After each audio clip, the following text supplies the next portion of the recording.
네, 새누리당 얘기해 보겠습니다. 자, 대통령 출당시키겠다 수준이 있으니까 친박은 이렇게 말했군요. 폐륜 정치다. 자, 대통령을 감싸는 모습 아주 농후합니다. 친박 영상들 준비했습니다. 국회는 대통령의 탄핵 절차를 즉각 착수해야 합니다. 박근혜 대통령을 윤리위에 즉각 제소하여 출당, 지명 등을 논의해 주기를 요청합니다.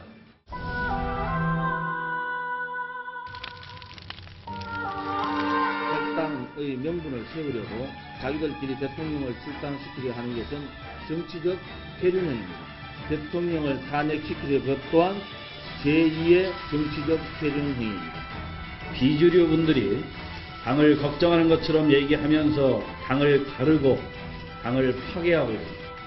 배가 기운다고 먼저 뛰어내려봤자 죽으면 가까이 대통령한테 더 심하게 더 모질게 그렇게 말하는 사람은 지금 이 책임에서 면제가 되고 민주만이라고 생각을 합니다.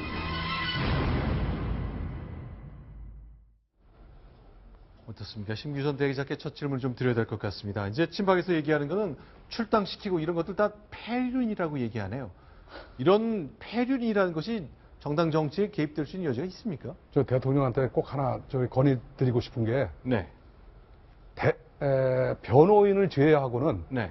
모든 나와 관계된 사람들은 나를 버리라 또는 나를 변호하지 말라라고 네. 얘기해 줬으면 좋겠어요. 아, 그건 왜 그렇습니까? 생각을 해보세요. 지금 정호성 씨 있잖아요. 네. 이원정 비서실장이 물어봤어요. 네. 실장이 일개 비서관한테 전화해가지고 네. 국정감사 받을 때, 네.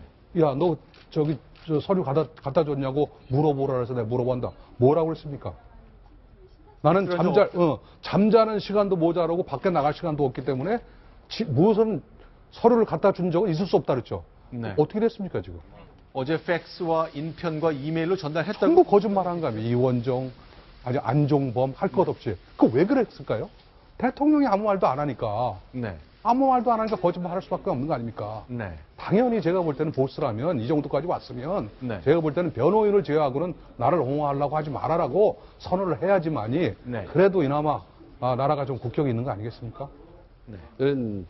철저하게 아주 순전히 박근혜 대통령 입장에서만 본다면 네. 이게 폐륜 정치라도 볼 수도 있겠다. 네. 그러나 네. 국민의 입장에서 본다면 저건 오히려 반대의 인륜 정치라고도 볼 수 있지 않겠느냐. 네. 보는 시각에서 정반대로 달라질 수가 있는 거죠. 조금 전에 이정현 대표가 지금 배가 기운다고 먼저 들여봤자 죽음의 바다 아니냐 이렇게 얘기했지 않습니까? 네. 근데 그렇다면 이렇게 이제 제 얘기를 하죠. 비박계에서는 배가 기울고 있는데 계속 이 기우는 배를 몰고 태평양까지 계속 가야 되느냐? 네. 아니면 빨리 인근 부두에 정박을 해서 네. 살 사람은 살아야 되지 않겠느냐? 네. 만약에 이미 기울기 시작한 배가 태평양을 갖고는 모든 사람이 다 빠져 죽는다. 거기에 있는 선장이나 부선장이나 아니면 타고 있는 선원들까지 다 죽을 수 있다. 이렇게 보기 때문에 시각이 완전히 다른 거죠. 근데 지금은 네. 지금은 정말 백만 촛불 시비가 보여줬듯이 네. 대통령이나 청와대의 시각이 아니라 바로 국민의 시각에 보는 것만이 바로 정도다. 지금 친박계가 청와대 입장에서만 자꾸 본다면 그는 결국 국민의 거센 역풍을 바로 면하지 못할 것이다. 첫째도 둘째도 셋째도 국민의 입장에서 본다면 저는 해법은 나올 수 있을 거라고 봅니다. 자, 그러나 이제 친박 핵심 중에 한 사람이죠. 김진태 의원. 대통령 역성을 계속 들었습니다. 설명할 수 있을 거라고 봅니다만 그 논리가 중요하겠죠. 들어보겠습니다. 그 770억이 최순실이가 다 삥땅에서 횡령한 게 아니고 740억 대부분이 아직도 그대로 남아있다 이런 얘기입니다. 여러분 700억을 자신의 노후를 위해서 몰래 갖다가 숨겨놨습니까? 그런 거 아니지 않습니까? 촛불은 촛불일 뿐이지 결국 바람이 불면 다 꺼지게 돼 있다. 민심은 언제든 변한다는 말씀도 함께 드립니다. 자, 부장차장. 네. 그러니까 횡령은 안 하지 않았느냐, 그걸 강조하고 싶은 것 같군요. 그렇습니다. 이 770억 중에 아직 740억 원이 그대로 남아있다는 얘기고요. 네. 그리고 이제 촛불은 언제든 꺼지게 돼 있다 이렇게 얘기를 하고 있는데 재밌는 게 김진태 의원이 그 지역구가 그 강원도 춘천입니다. 네. 이 강원도 춘천에서 지난 주말에는 이 춘천 시민들이 그 촛불 시위를 했다고 하는데요. 김진태 의원이 촛불도 꺼지게 돼 있다고 하니까 네. 꺼지지 않는 그 LED 촛불을 들고 나와서 이게 시위를 했다고 합니다. 네. 자, 이제 19일에 김진태 의원의 사무실 앞인데요. 자, 이게 많은 숫자는 아닙니다만 김진태 의원이 일방적으로 좀 역성을 든다 이런 것 때문에 좀 불편한 마음이 계속 있었나 보군요. 자, 그런데요. 이런 걸 또 쓴 게 있습니다. 저희가 또 하나 좀 소개를 드렸으면 좋겠는데요. 자, 이론도 챙긴 것이 없다. 횡령한 것도 아니다. 직권남용이라는 게 원래 애매한 거다. 단골로 무죄가 난다. 양재호 변호사님. 예. 무죄 날 걸 예상하는 김진태 의원인데 글쎄요. 근데 직권남용이 무죄가 나는 이유 중에 하나는요. 네. 이 공무원이 가진 권한을 남용했다는 건데 공무원이 권한 범위라는 게 좀 애매할 때가 있습니다. 그러니까 원래 내가 어떤 일을 할 수 있었는데 그 일을 가지고 다른 데 썼다는 건데 네. 다른 사람이 아니고 대한민국 대통령이지 않습니까? 대통령이 할 수 있는 일의 범위는 굉장히 넓어질 수밖에 없는 부분이기 때문에 네. 저 부분은 가져다 쓰기에 뭐 좀 적당치 않은 것 같고요. 네. 그다음에 대통령이 이론도 가져가지 않았다는 것 때문에 지금 뭐가 뭐 죄가 문제가 되지 않는다는 것도 네. 그러면 재단 설립 자체의 현재적인 문제점, 처음에 직권남용해서 만들었다는 게 처음에 문제고, 그다음에 앞으로 도대체 그러면 왜 이걸 만들었는지를 검찰 수사와 특검에서 더 밝혀야겠다라고 하는 진행 중인 수사 사건인 거지. 그러면 뭔가 예를 들어서 문제를 일으킬 뻔했다가 그 전에 다 걸려서 아무 문제도 일어나지 않았다. 그럼 미수범죄라고 하는 것은 왜 있겠습니까? 저 부분은 법조인 출신으로서 지적하기에는 그다지 온당치 않은 지적으로 보입니다. 자, 그럼 다른 얘기를 해보겠습니다. 친박에서는 이렇게 대통령 옹위가 계속 일어나고 있고요.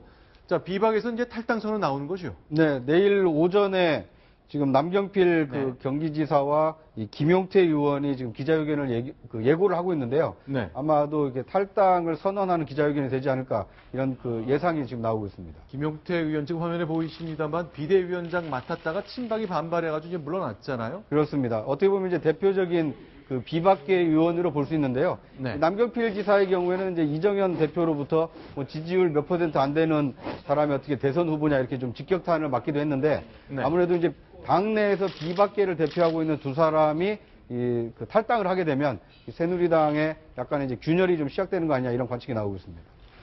네, 지금 남경필 의원 같은 경우는 경기도에서 5선 국회의원을 했지 않습니까? 그렇죠. 그리고 지금 대권 주자 중에 한 명인데 그런 사람이 탈당을 할 경우는 상당히 어떤 탈당의 물꼬를 텄기 때문에 네. 이후에 도미노 현상이 일어날 가능성이 있다. 네. 김용태 의원만 해도 수도권에 이제 3선 의원 소장파인데요. 지금 탈당을 할까 말까 망설이는 사람들에게는 탈당을 결행할 수 있는 그런 좀 물꼬를 터줬다는 역할인데 다만 유승민 의원이 대구 경북에서 상당히 어떤 많은 지분을 가지고 있는 의원이 어떤 행동을 보이고 두 사람의 탈당에 대해서 어떤 입장을 보이느냐에 따라서 전반적으로 어떤 탈당의 기류에 큰 저는 영향을 미칠 수가 있다고 봅니다. 그런데 탈당 도미노가 생긴다 치더라도요. 결국 어떻게 보면 새누리당이 이렇게 의원들이 당에서 떠나는 것만으로 모든 게 끝나는 건 아니고 그야말로 시작일 뿐이잖아요.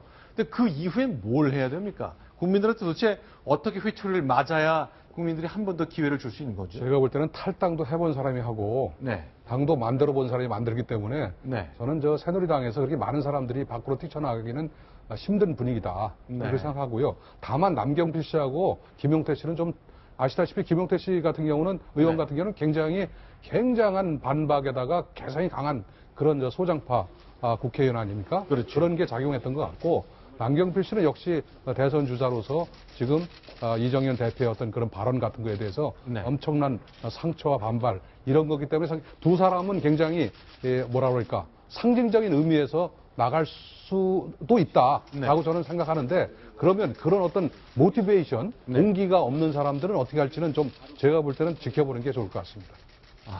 탈당도 해본 사람이 하는 거다라는 말씀을 주셨습니다. 네. 일단 그 선도적인 그 의미가 있는 거고요. 네. 그러니까 정말 새누리당이 이대로는 안 되겠다. 뭔가 밖에 나가서 새로 시작해야 된다라는 이 절박함을 그 탈당으로 표현을 하고는 있는데 남아있는 새누리당 의원들이 과연 동반 탈당을 하거나 아니면 행동을 같이 할지는 좀 지켜봐야 됩니다.